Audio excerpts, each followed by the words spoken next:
The Goose-Girl. The king of a great land died, and left his queen to take care of their only child.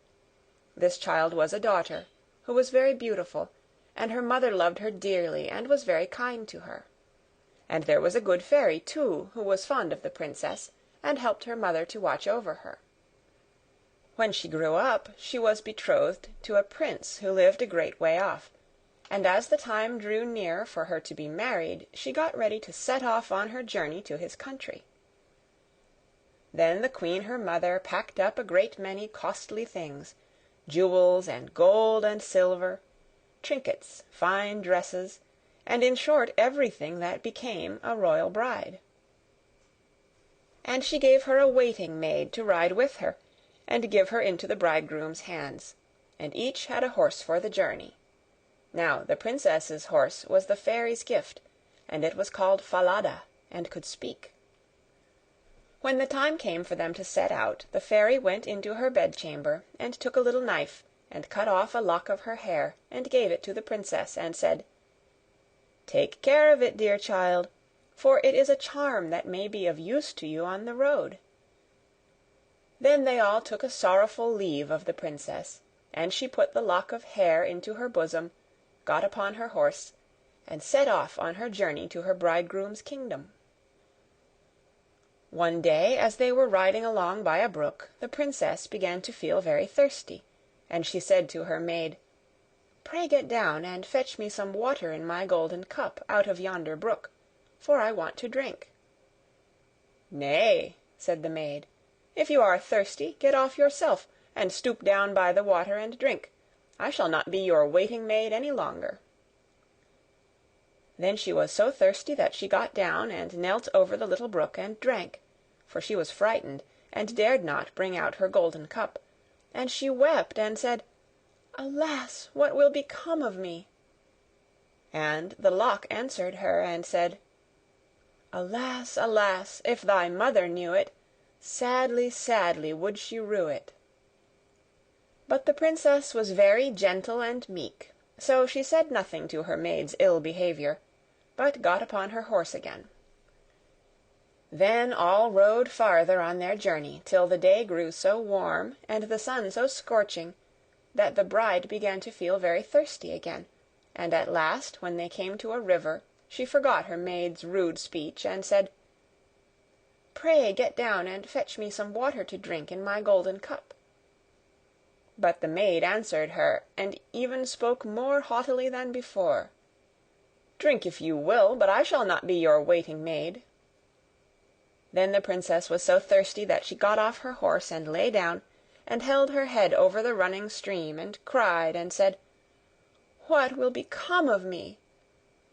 And the lock of hair answered her again, "Alas, alas, if thy mother knew it, sadly, sadly would she rue it." And as she leaned down to drink, the lock of hair fell from her bosom and floated away with the water. Now she was so frightened that she did not see it, but her maid saw it and was very glad, for she knew the charm, and she saw that the poor bride would be in her power, now that she had lost the hair.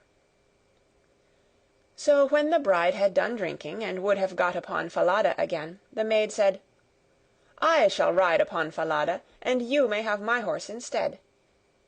So she was forced to give up her horse, and soon afterwards to take off her royal clothes, and put on her maid's shabby ones. At last, as they drew near the end of their journey, this treacherous servant threatened to kill her mistress if she ever told anyone what had happened. But Falada saw it all, and marked it well.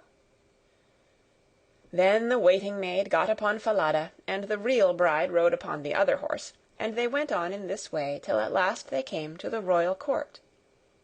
There was great joy at their coming, and the prince flew to meet them, and lifted the maid from her horse, thinking she was the one who was to be his wife, and she was led upstairs to the royal chamber.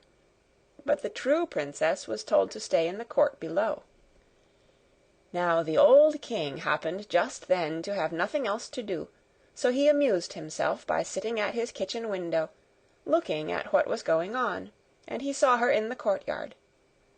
As she looked very pretty, and too delicate for a waiting maid, he went up into the royal chamber to ask the bride who it was she had brought with her, that was thus left standing in the court below. "I brought her with me for the sake of her company on the road," said she. "Pray give the girl some work to do, that she may not be idle." The old king could not for some time think of any work for her to do, but at last he said, "I have a lad who takes care of my geese. She may go and help him." Now the name of this lad, that the real bride was to help in watching the king's geese, was Curdken. But the false bride said to the prince, "Dear husband, pray do me one piece of kindness." "That I will," said the prince. "Then tell one of your slaughterers to cut off the head of the horse I rode upon, for it was very unruly and plagued me sadly on the road." But the truth was, she was very much afraid lest Falada should some day or other speak, and tell all she had done to the princess.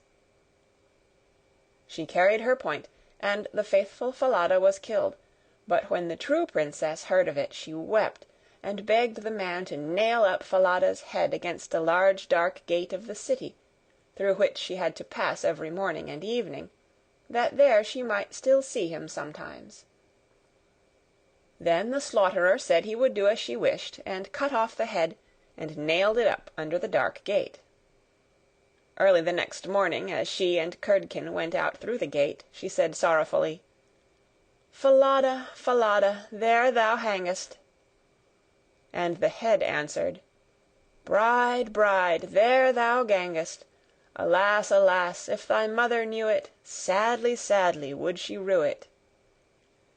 Then they went out of the city and drove the geese on, and when she came to the meadow she sat down upon a bank there, and let down her waving locks of hair, which were all of pure silver, and when Curdken saw it glitter in the sun he ran up and would have pulled some of the locks out, but she cried, "Blow, breezes, blow, let Curdken's hat go. Blow, breezes, blow, let him after it go. O'er hills, dales, and rocks, away be it whirled, till the silvery locks are all combed and curled." Then there came a wind so strong that it blew off Curdken's hat, and away it flew over the hills, and he was forced to turn and run after it, till, by the time he came back, she had done combing and curling her hair, and had put it up again safe.